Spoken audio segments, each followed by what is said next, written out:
Բարև ձեզ, հարգելի գործընկերներ, սկսում ենք Ագրոպարենային բնագավառի բոլոր ենթաճյուղերն ընդգրկող վարկերի տոկոսադրույքների սուբսիդավորման ծրագիրը քննարկվեց կառավարության ապրիլի 9-ի նիստում։ Մեր երկրի բնակչության 1/3-ը ներգրավված է գյուղատնտեսության մեջ, ուստի ոլորտում իրականացվող բազմաթիվ ծրագրերի նպատակաուղղվածությունը գաղտնիք չէ։ Կառավարության կողմից թիրախային ծրագրեր են իրականացվում, այսինքն անասնապահության, տոհմային անասնապահություն, ինտենսիվ այգեգործություն, բարձր տեխնոլոգիական ջերմատներ կամ առհասարակ ջերմատներ, եւ ըստ էության մենք մի բան կար, որ մինչեւ հիմա դա չունենք, հենց դա ենք անում, ճագարաբուծությունից մինչեւ թռչնաբուծությունից մինչեւ տոհմային անասնապահություն կամ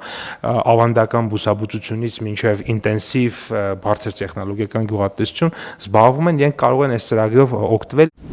Նախաձեռնությունը հնարավորություն կտա մատչելի ֆինանսական ռեսուրսներ ապահովել ագրոպարենային ոլորտում գործունեություն ծավալելու համար։ Յուրաքանչյուր շահառուին տրամադրվող վարկային սահմանաչափը 1-ից 2 միլիոն դրամ է, որի ամբողջ տոկոսադրույքը, բայց ոչ ավելի քան 14%-ը կսուբսիդավորի կառավարությունը։ Վարկի մարման ժամկետը մինչև 3 տարի է։ Եվ շատ կարևոր մի կետ էլ կա, վարկի մայր գումարի համար, վարկի տրամադրման օրվանից հաշված այդ արտոնյալ ժամկետ ունենք 6 ամիս, այսինքն վերցրեցին օրինակ 2 միլիոն դրամ մեր քաղաքացիները, իրենք առաջին 6 ամիսը ոչինչ չեն վճարում, պետությունը տոկոսադրույքները կվճարի, բայց իրենք արդեն մայր գումարը սկսում են 6-րդ ամսից վճարել, եւ որն է ավելի կարևոր, իրենք կարող են մի քանի անգամ օգտվել այս ծրագրից։ Կառավարության նիստի օրակարգային 25 հարցից 3-ն են զեկուցվող։ Դրանցից էր Հրազդանի կիրճում հանգստի գոտի կառուցելու նպատակով Երևանի քաղաքապետարանին 172 միլիոն դրամ հատկացնելը եւ ոչ միայն։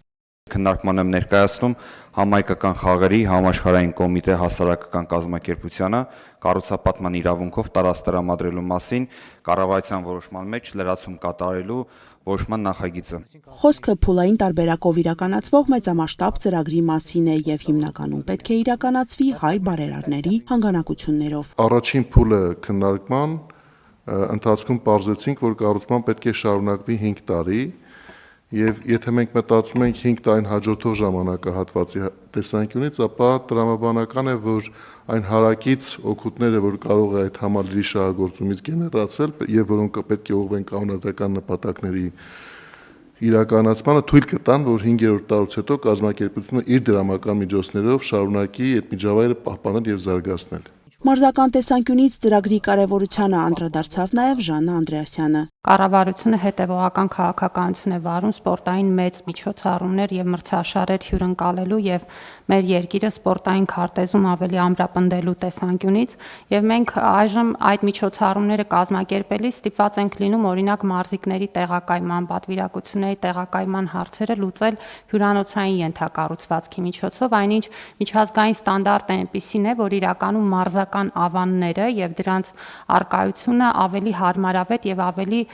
ճշգրիտ պայմաններ են նման միջոցառումների կազմակերպման համար։ Նախագիծն ընդունվեց եւ որպես ամփոփում վարչապետը դիմեց Սփյուռքի գործընկերներին ակնկալելով համահայկական խաղերի կազմակերպման հարցում ներգրավվածություն եւ աջակցություն։ Անի Գրիգորյան, Սյունիք լուրեր։ Նիստը ավարտված, շնորհակալություն։